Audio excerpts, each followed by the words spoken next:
Hey folks, this is Mason Payne from Full Stack and Beyond. Our guest this week is Brett Yoakum, a site reliability engineer from a reputable company here in Lehi, Utah. And the interview was awesome. It was really fun. I learned a ton, and I hope you guys learn a ton too. Here it is.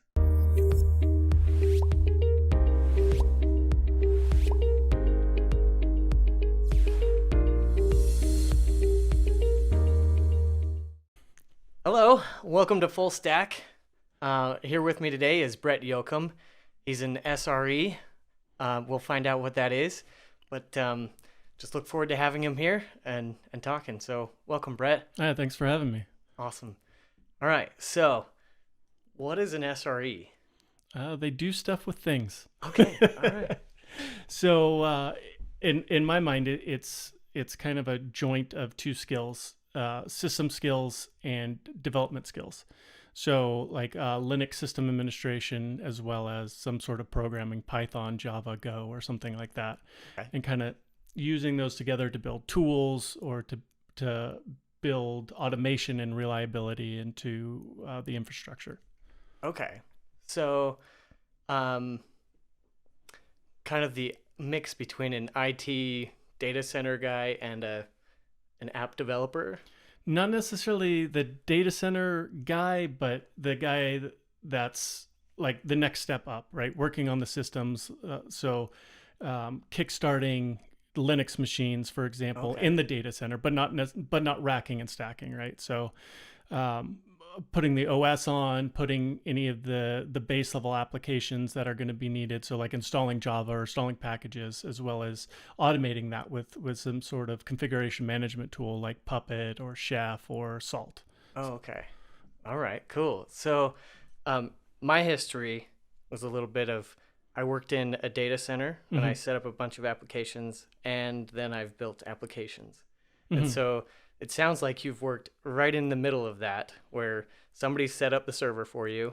And so I imagine AWS or some cloud provider, or maybe your company has something already set up. Yeah, we had a data center. So where I started, the company I started with, we had a data center. And so our team would order the servers and then have a company like Trace3, for example, that's in the data center, rack and stack them. Okay. And then we'd go in and either have them do a preliminary configuration, so configure the ILO IPs, which is the management interfaces. So they would configure those, and we'd go in and then do the rest, all the way up to installing everything that the devs would need to install their apps on top of it. Okay. That's awesome. Yeah, there's a lot of interesting stuff, and you get to learn a lot about how applications work and things like that. Yeah. Well, and I believe this space has evolved a lot recently. So have you always done exactly this, or has that evolved with you in your career? Yeah, it's evolved with me. So let's take a jump back from what I was just talking about. I worked for a company, and I was actually in charge of the physical hardware as well as installing the OS and managing the OS. And then I jumped to another company where I would do not racking and stacking, but I would manage all of the infrastructure, OS, and the applications on top. So, and we used Puppet for the configuration management. So it was a lot of running Puppet modules and things like that. And then where I was, we didn't have a lot of Python developers, or it wasn't really like you have to program, right? But I would take Python and start programming things to make my life easier, because lazy admin is a good admin. Absolutely. So yeah, I'd be writing. Don't let anybody tell you otherwise. Yeah.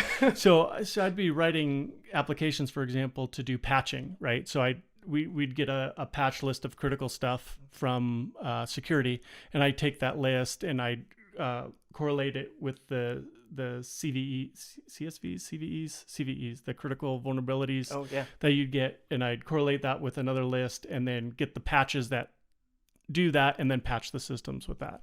Okay. So it's like things like that. So that's kind of how I started, and then I'd develop more and more things. Like I wrote an SSH tool that allowed you to multiplex, and so you type SSH, and it would start it would go through your host file and it'd pick out all the servers. So it did like the fuzzy search.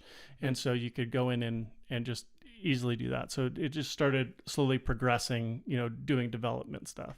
Okay. All right. And so how much of it is you're using tools that are pre-built for, an SRE versus you're building tools? It depends on what you're doing. Okay. So if there's a tool out there that there's already a group of people working on in the open source community and it works for what you're doing, absolutely that's what you'd use. Because why go through all that effort and troubleshooting and bug development when someone's already done that for you? Yeah. But sometimes there's tools that just don't work, or there isn't something that works for your specific data center. So at one of the companies, we developed a thing called Saint and Saga, and it was a system management tool. So what it did is when they racked and stacked, they would configure it with some generic IP, and our code would go in to the rack and it would configure it and kickstart it to a point.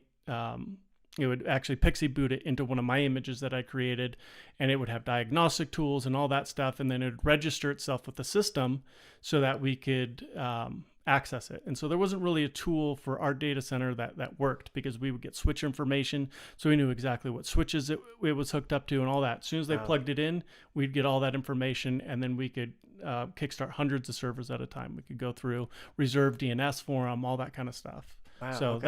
that's when we develop our own tool. Okay. So that sounds a lot like, I think it's Metal as a Service. Have you heard that? Use it? Or infrastructure as a service, something kind of like that. So okay. yeah, it was kind of like that, but it wasn't for end users to say, hey, I need a machine. It was for our team. So another team would put in a ticket, say, hey, we need a server, and we go, okay, how many, all that, and then start them up and do the base configuration for those. Okay, that's really cool. So going from setting up all the servers and getting them ready, how does a developer start hooking into your tools that you've created? Yeah, it depends. So let's see. It's probably a lot of different.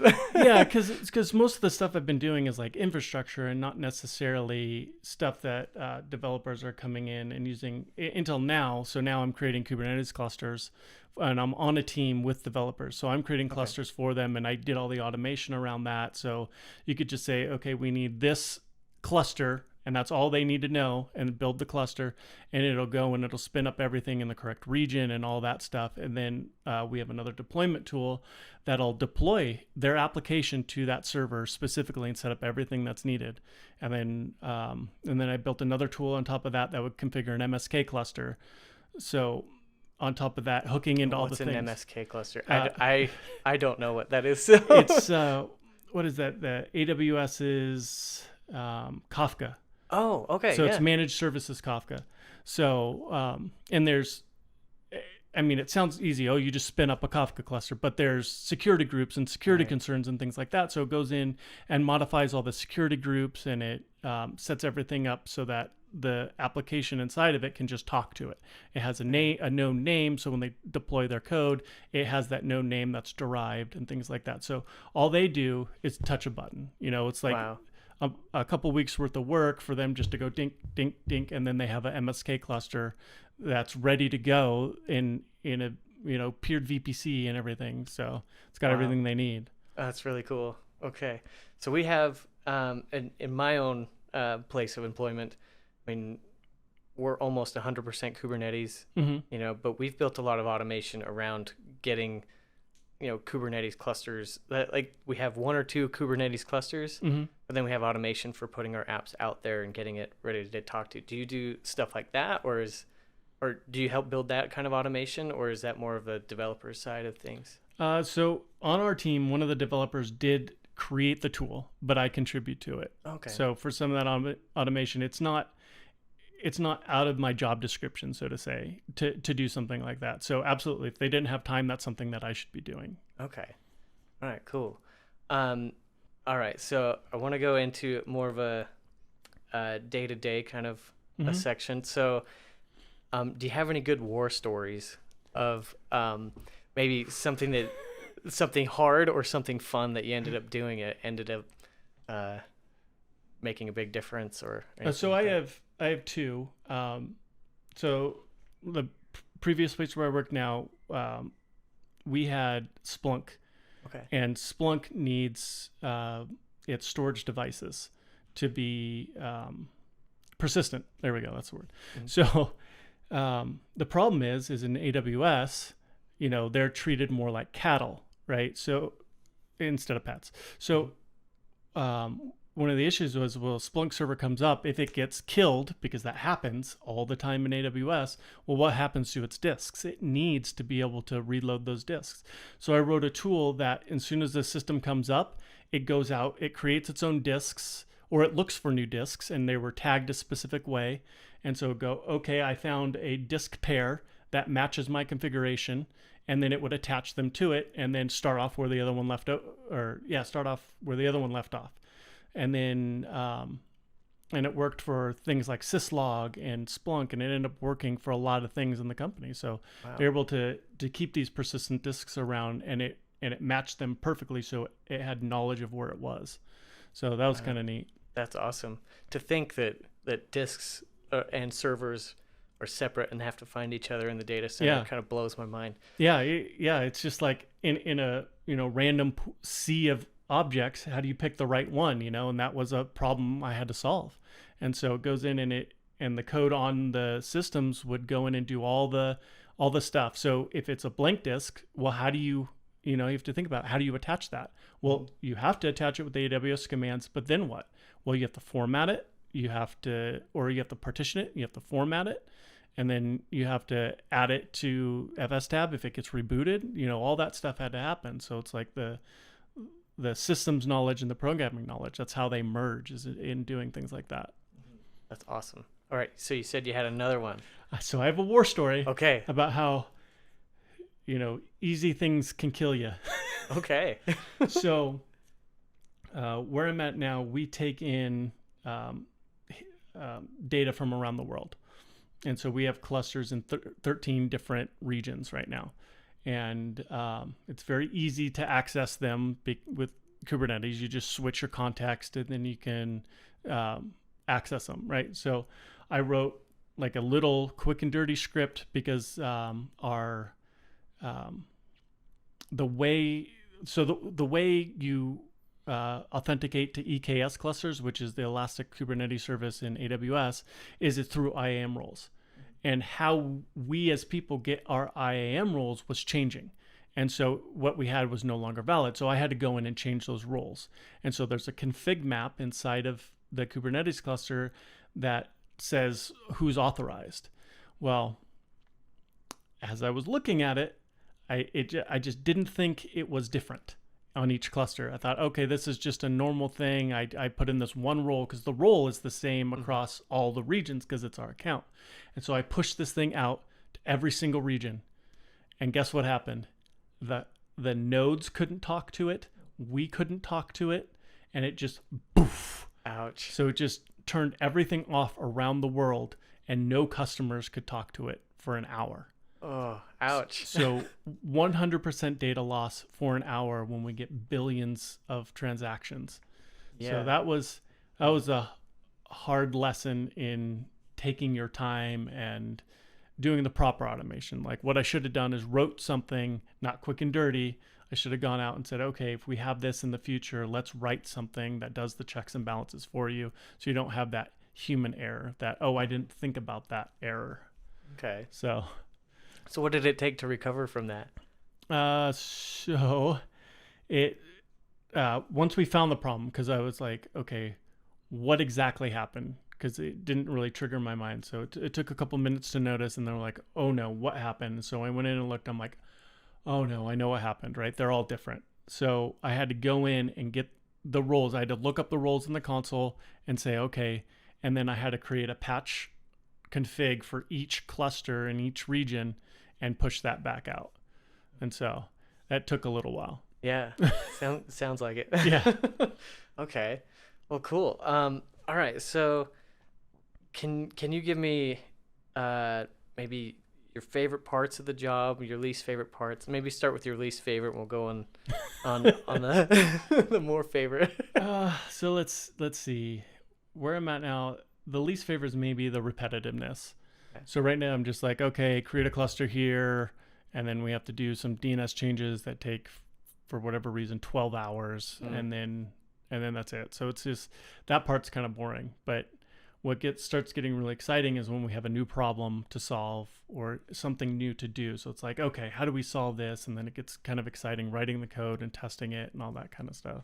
So yeah, my favorite part of the job is just solving problems. It's like some of the stuff we get to do, no one has done anywhere. Like the disk thing. It was, we talked to a bunch of people, we looked up a bunch of stuff, and it's like no one's doing that. No one needs to do that. So it's a brand new problem. And it's like, okay, I get to solve something that the whole company is going to use. And that's pretty cool. Yeah, that's awesome. Okay. All right. Tell me, how does one become an SRE, and what does SRE stand for? So SRE is Site Reliability Engineer, which it's kind of, at this point, I think, just a convoluted term, like DevOps and all that kind of stuff. So there's a couple different ways, and it depends on what side of the house you're on. So if you're coming from the systems side, like I did, knowing some sort of programming like Java or Python or Go is absolutely essential, because you're going to be writing tools in a language, and Python has kind of emerged as the language for developing a lot of these tools. It's easy to read, it's easy to write.